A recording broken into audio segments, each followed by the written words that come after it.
É o maníaco depressivo que vira o bipolar. Por exemplo, os maníacos desapareceram.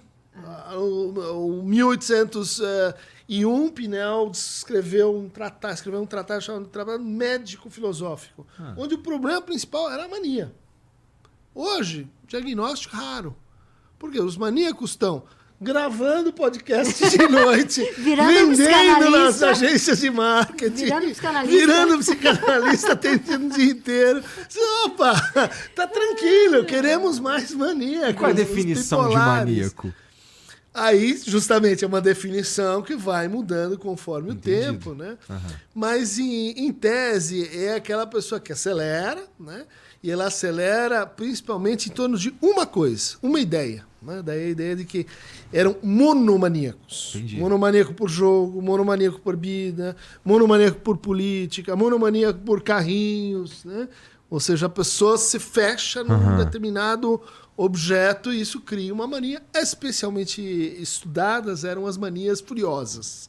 O cara tem mania de matar os outros. Porra! Mas aí é psicótico, né? Não necessariamente. Tava cheio de maníacos que eles chamavam, né, de furiosos por ocasião da Revolução Francesa. Entendi. Por isso que a gente associa nos filmes. Ele acha que é Napoleão, porque os caras, cada um achava que era Napoleão e cada um achava que era o sargento, o coronel, enfim, que estava sendo atacado. Tá, e uma parada que é pra gente descobrir o mais rápido possível, né? Se o cara tem mania de matar os outros. Ou mania de matar simbolicamente os outros. Mas daí você tá falando. Mas daí você tá falando de um maníaco do parque, você não tá falando do mania de. Mas tem manias mais brandas, né? Mania. Tem pinturas lindas sobre isso. Se o pessoal faz a etnografia, né? O Daumier, o Géricault, que ia nos manicômios e pintava assim, a louca do arrependimento, o louco do invejoso. Imaginando que tinha uma cara, que era a cara do maníaco do tipo A do tipo B, né? Que coisa. Bom, isso é o que você está dizendo é que essas definições, elas inclusive podem mudar ao longo do tempo, né? Elas não só mudam, como muda a coisa. Né? Então, tem formas, né? Tem diagnósticos que você nunca mais vai ver, como o diagnóstico dos saltadores do Maine. Que era uma região entre Canadá e Estados Unidos, onde tinha muitos lenhadores. Tá. E um dia vem uma companhia e põe regra na coisa, agora vou ter que cortar desse jeito e tal. E daí surge a síndrome dos saltadores do Maine, que é quando eles levavam um susto, eles começavam a pular. E ninguém nunca entendeu por que exatamente isso acontecia. Foi diagnosticado, teve uma epidemia e, sumiu. Que coisa! Teve uma dessas no Maranhão, em 1700 na época da independência, em que você tinha o beriberi, né, que é uma doença orgânica, que faz as pessoas ficarem fracas. Né? Daí os portugueses foram lá, curaram todo mundo de beriberi, e depois de um tempo, apareceu uma população de pessoas com sintomas de beriberi sem beriberi. Tipo assim, um contágio. Né? E daí foram estudar, isso tinha a ver com o fato de o Brasil ter sido tornado independente, eles se sentirem inseguros, e viram que quando aquelas pessoas sofriam daquele jeito, elas eram tratadas. Viu um médico, rolou eu também quero tratamento para mim. Muito bom. Muito interessante. Genial. Né? E tem aquelas pessoas que se juntam porque tem um líder espiritual e todo mundo se mata junto. Não, mas aí é outra.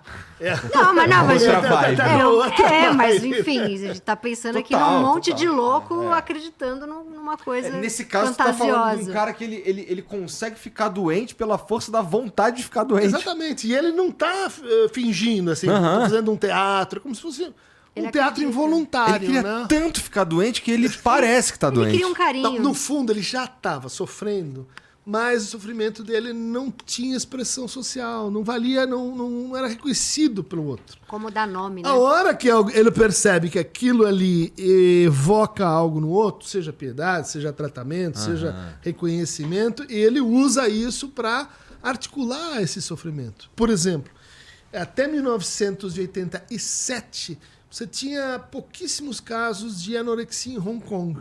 Hong Kong é um protetorado britânico até aquela época. E não sabia explicar por quê. Porque em países como Nova Zelândia, Austrália, Estados Unidos, você tinha uma epidemia de anorexia, mas lá não. Falava inglês, mesma cultura, mas lá não. Até que a princesa Diana fez uma famosa entrevista dizendo, olha, vocês acham que eu tenho uma vida feliz, que eu sou a princesa, casada aqui no Palácio Buckingham, mas eu venho a público dizer que eu sofro. E eu sofro com uma coisa que é a bulimia. Em 2 anos você tinha uma epidemia de bulimia Me Too. Antes de eu chamar Me Too, o movimento feminino era bulimia, ou melhor dizendo, anorexia Me Too, porque as mulheres em Hong Kong olharam para aquilo e disseram, eu tenho esse negócio. Eu tenho, que parece que eu sou uma princesa, que eu sou bem casado, que eu sou feliz e etc. Mas tem algo aqui que eu não estou conseguindo articular. É um jeito de dar nome para angústia, né? É um jeito de dar nome para angústia, mas também para conflitos mais específicos. Né? Conflitos de gênero, conflitos com a lei simbólica, conflitos com o corpo. Cada conflitiva específica, ela convida a ser reconhecida de uma forma. Né? Você tem uma ideia monomaníaca, uma ideia obsessiva, é diferente de você ter um braço paralisado. Né? São conflitos diferentes. Entendi.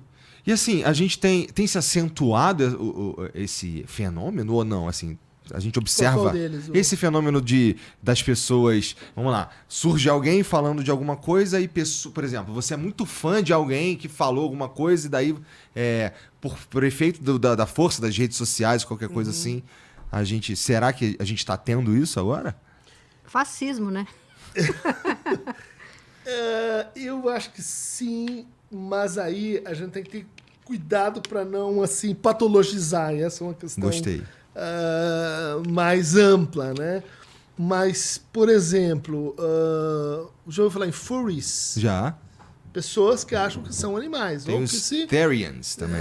Que mimetizam, começam a fazer transformações corporais na linha de se mimetizarem como animais.